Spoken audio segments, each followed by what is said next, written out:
Hi, this is Merrill Jenks with the Big Helper Real Estate Group, and I'm really excited to come to you today because I am having my 10-year anniversary of first becoming a real estate agent in Arizona. So very excited to be hitting that big 10-year milestone, and I thought what I'd like to do is share with you the top 10 things that I have learned during my 10-year career.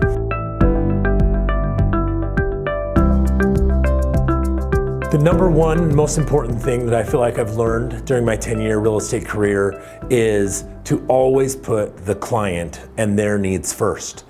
Don't make it about you and about how much money you're gonna make on the deal and about how hard the deal is or how easy the deal. It's not about you, it's about your client. Do whatever it takes to get it done for them and to represent them to the absolute best of your ability.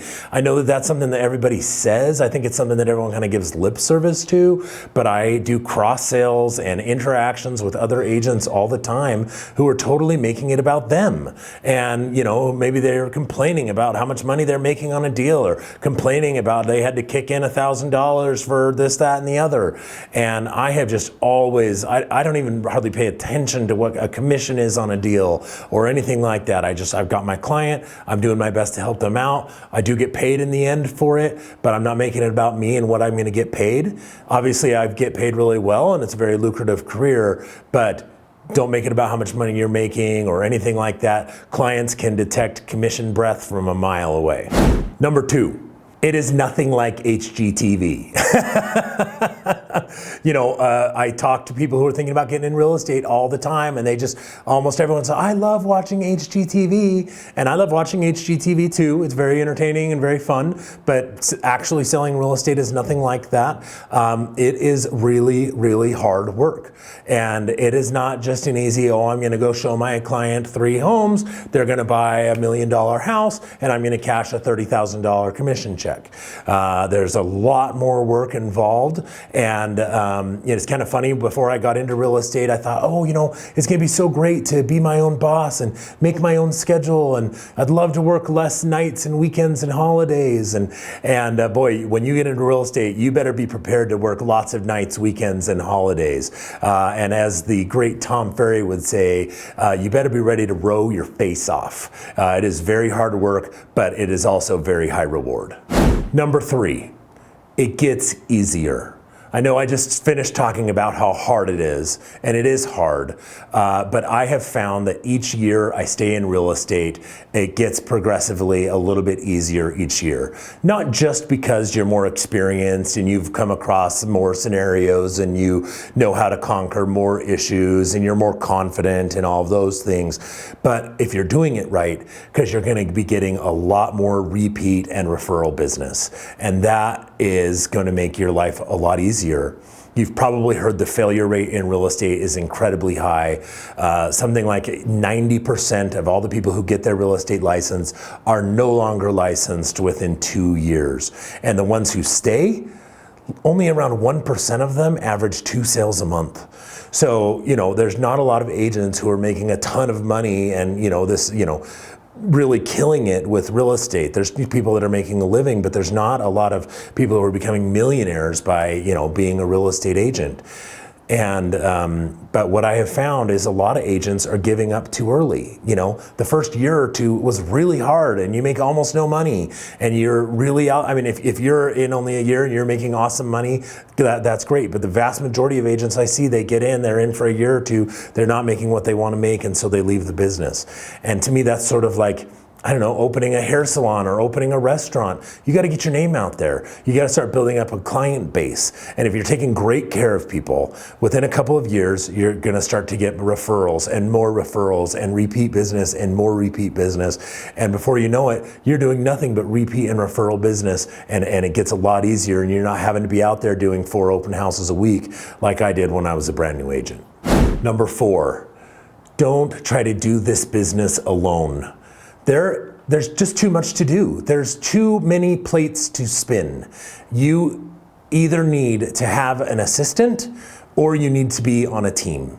And if you're just a solo agent and you're being your own assistant and you're doing your own marketing and you're doing your own branding and you're doing your own flyers and you're doing your own paperwork and you're doing all that stuff, you are not the best at everything. Okay, you need to find people to partner with where other people are the best at different things. And so I really, really strongly recommend, if you're new in real estate or if you're thinking about getting in real estate, you should absolutely join a team. And if you've been in for a while and you don't feel like you need to be on a team and you feel like you are very comfortable and you know what you're doing, you should at a minimum be hiring an assistant who can be an excellent operator, who can be an excellent, take a lot of that stuff off of your plate so that you can focus on your clients, because if you're doing all that stuff, you are not giving your clients your full attention. Number 5, set up your business like a business. I really struggled with this early on in my career, and I was a train wreck. I was a total disaster early on in my career because I didn't have it set up right. And I wish I could go back and set it up right from the beginning. It would have been much better for forecasting and predicting and growth and tracking and measuring. What I mean by that is, number 1, in Arizona anyway, you should definitely get your license set up in a PLLC. Talk to your accountant about that. But number 2, you need to set up a business bank account, and you need to make sure that you're running all of your business checks through that business bank account. Again, I mentioned when I got started, I'm kind of embarrassed to admit this, but checks would come in and I just deposited into my personal checking account, and it was just, I didn't really know how to track personal expenses and business expenses. Filing my taxes was a nightmare, and so I definitely recommend get your business account set up, get a P&L, track everything, keep your accounts separate. Not only will you be happier when you're filing taxes, you'll be happier if you have to go through an audit, and you'll be happier because you're going to be able to track what's working, what's not working, how much money are you really making. So I definitely recommend set your business up like a business. Number 6, don't spend everything you make. It is so easy in life and in real estate to spend everything that you make. The best part about being in real estate is that you get to buy and sell at wholesale prices. When I say wholesale pricing, what I mean is, you get to save the commission off of a deal. If you're buying a house, you get 3% of it back from your down payment, or whatever the commission is. And for years in real estate, even though I was getting to the point where I was making good money, I was really good at spending it all too. And only recently have I learned to be putting money away from every single check for investments and to start investing in real estate and start building wealth. And I really wish I had started that sooner. And I really think that you should have it set up so that money comes out automatically from your checks and goes into investments. One of the things that's been huge for us ever since switching over to eXp Realty is 5% of our gross commissions go towards buying the stock at a 10% discount automatically. I don't have to think about it. I never touch the money. It just happens. And that has been really, really great for us because we've been building wealth with that stock. Then we take some of that stock and we use it to buy investment properties, and we're starting to create cash flow, and suddenly we're starting to realize, hey, you know what? In a few years, we could be having enough cash flow here that we don't necessarily need to go out and sell 100 houses every year. So start saving some money, start setting some money aside, start investing as early as you can. Number 7, create multiple revenue streams. Now, I kind of touched on this a little bit in number 6, where I was talking about investing and buying investment properties and that kind of thing. But I think in your real estate career as well, you need to create some additional revenue streams. The best example I can think of that is eXp's Rev Share program. You help recruit other people into the company, and you're going to make money from that every single month. We've been able to get enough for it that it more than pays our mortgage every single month, just because we've helped introduce the company to a few other people. But if there are appropriate opportunities in your market where you can maybe start a lending company or partner with a title, or open I know several agents who have opened contracting companies that help do repairs, or maybe you have your own landscaping company. But I think it is really, really beneficial to create ancillary businesses that support your real estate business, and where you can create multiple revenue streams for that. That's another thing that we've just discovered within the last couple of years, and it's helping us to be significantly more profitable. Number 8, hire a coach or a mentor. I have been a member of the Tom Ferry coaching organization for quite a few years, and I'm a huge fan of that. Definitely endorse that. For those of you who know me, know that Christy is a Tom Ferry coach now. We are huge fans of the Tom Ferry ecosystem. But maybe Tom Ferry isn't for you. Either way, you need a coach or a mentor of some kind. Professional athletes all have coaches, mentors, personal trainers. They don't just try to say, well, I can do this by myself. I mean, I'm pretty awesome. I mean, I'm one of the best athletes in the world. I don't need a coach. When have you seen anybody do that? None of them do that. They all have a professional coach, and so you need one too. Number 9, overcome your own limiting self-beliefs. Everybody has these stories that they've built up in their heads about why they can't be as successful as the next person, or why they struggle, or why their life is harder than somebody else's, or whatever it is. I'm sure that you know what yours is. You have a limiting belief. I'll share with you what mine was early on in my career.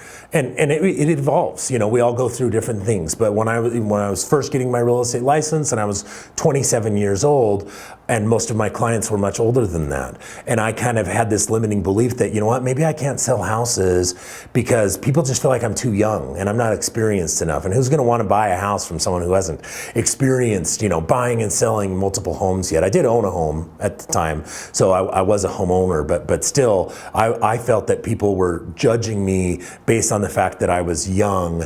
And at the time, I know I don't anymore, but at the time I had a baby face and maybe looked even a little younger than I was. And so that was a big limiting self-belief that I had, that I was just in my own head. And I felt like that's what people were thinking. But I discovered that I was just making that story up in my head.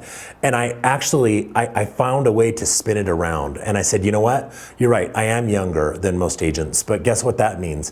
It means that I'm more tech savvy. It means that I'm faster. It means that and I just found, okay, what advantages does my age give me? And I spun it around and it helped me overcome that limiting belief. There's lots of other things you can do in terms of gratitude journals and meditating and affirmations. And I'm not an expert on, all that mindset stuff, but I do feel like it's really important. And I do feel like you need to find out what your limiting beliefs are and have a plan to overcome them.